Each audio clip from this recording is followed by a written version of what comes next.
सभी को praise the Lord, जय मसीह की। मैं आपको एक छोटी सी कहानी बताना चाहता हूँ। इस कहानी में एक सुसमाचारक लोगों को ट्रैक बांट रहा है और कहता है प्रभु यीशु मसीह आपसे बहुत प्रेम करते हैं। जब वो सभी को ट्रैक देता है, वहां से एक पास्टर गुजरते हैं और वो पास्टर देखते हैं कि यहाँ पे कोई ट्रैक बांट रहा है, तो वो उनके करीब जाते हैं और वो सुसमाचारक पास्टर को ट्रैक देता है और कहता है प्रभु यीशु मसीह आपसे बहुत प्रेम करते हैं। पास्टर कहते हैं प्रभु यीशु मसीह आपसे भी बहुत प्रेम करते हैं। और फिर पास्टर उनसे बात करने लग जाते हैं और पूछते हैं कि आप यहाँ पे पहली बार मैंने आपको यहाँ पे देखा है। तो वो कहते हैं कि सुसमाचार कहते हैं कि मैं एक्चुअली यहाँ का नहीं हूँ, मैं यहाँ कुछ काम से आया था पर मेरा ट्रेन मिस हो गया। तो अब ट्रेन जो है वो सुबह की ट्रेन है, तो अब मैं रात को यहीं पे रेलवे स्टेशन पे सो जाऊँगा और मॉर्निंग की ट्रेन पकड़ के निकल जाऊँगा। तो पास्टर कहते हैं कि आप एक काम करिए ना, मेरे साथ चर्च में चलिए, मेरा चर्च है, तो आप वहाँ पे आराम करिए, कल सुबह होते ही आप निकल जाइएगा। तो वो मान जाते हैं और दोनों साथ में हंसते हंसते बात करते हुए प्रभु के बारे में एक दूसरे को बताते हुए, बोलते हुए, उनके प्रेम का संदेश बताते हुए एक दूसरे के साथ चलते रहते हैं। और रात को जब वो सुसमाचारक सो जाता है तो पास्टर अपने घर पे जाके सो जाते हैं। और जब पास्टर सुबह उठते हैं तो उनके लिए अच्छा ब्रेकफास्ट बना के लेके जाते हैं। और ब्रेकफास्ट जब उसको लेके जाके देने जाते हैं तो चर्च में देखते हैं कि चर्च में तो कोई है नहीं। और सुसमाचारक वो टेंशन में आ जाते कि सुसमाचारक गया कहाँ पे। फिर वो चर्च के बाहर जाके उसे ढूंढते रहते कि कहाँ गया। तो इतने में देखते कि सुसमाचारक दौड़ते हुए आ रहा है और उसके पीछे एक पागल सा आदमी एक लकड़ी लेके उसे मारने के लिए आ रहा है।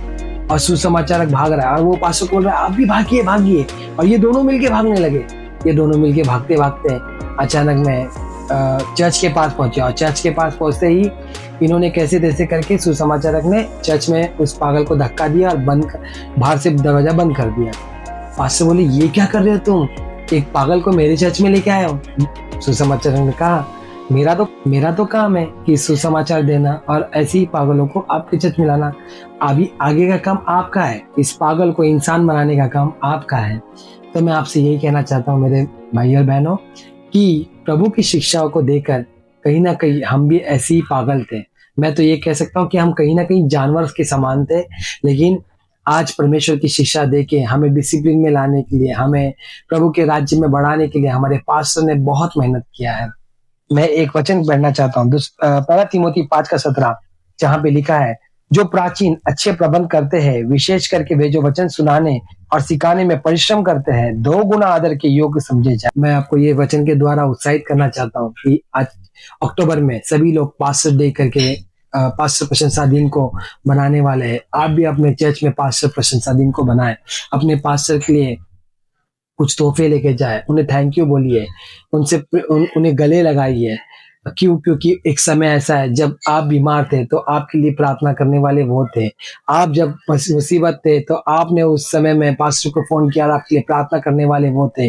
आपको प्रभु का वचन का गहरी प्रकाशन को बताने के लिए वो थे। जब आपका कोई गुजर जाता है तो उस समय में भी उस पास्टर के कंधे पे आप ही अपने आंसू को बहाते हैं। तो मैं बोलना चाहता हूँ एक पास्टर का बहुत सारा काम होता है जो हम देख नहीं पाते, लेकिन उन्होंने बहुत काम किया है आपके लिए कि वो आप स्वर्ग के राज्य में आए। क्यों ना ऐसे पास्टरों को अप्रिशिएट किया जाए, क्यों ना ऐसे पास्टरों को थैंक यू बोला जाए और प्रभु का धन्यवाद किया जाए और प्रभु को कहा जाए कि प्रभु आपने हमें एक अच्छा दास दिया है। तो मैं आप लोग को उत्साहित करना चाहता हूँ कि इस अक्टूबर में अपने चर्च में एक अच्छा पास्टर डे बनाइए, अब पास्टर प्रशंसा दिवस को बनाइए, अपने पास्टर को थैंक यू बोलिए क्योंकि उन्होंने आपके लिए बहुत परिश्रम किया है। उन्हें गले लगिए, उन्हें कहिए कि हम आपसे प्रेम करते हैं, उनके साथ रहिए। ये सिर्फ पास्टर डे के लिए नहीं, हमेशा होना चाहिए। लेकिन मैं आपको याद दिलाने के लिए कहना चाहता हूँ कि सभी लोग उस समय भी और अपने पास्टर और उनके कार्य के द्वारा जो उन्होंने आपके लिए प्रार्थना की, उन्होंने काम किया, उनके लिए थैंक यू बोलिए। प्रभु यीशु मसीह आपको आशीष करे।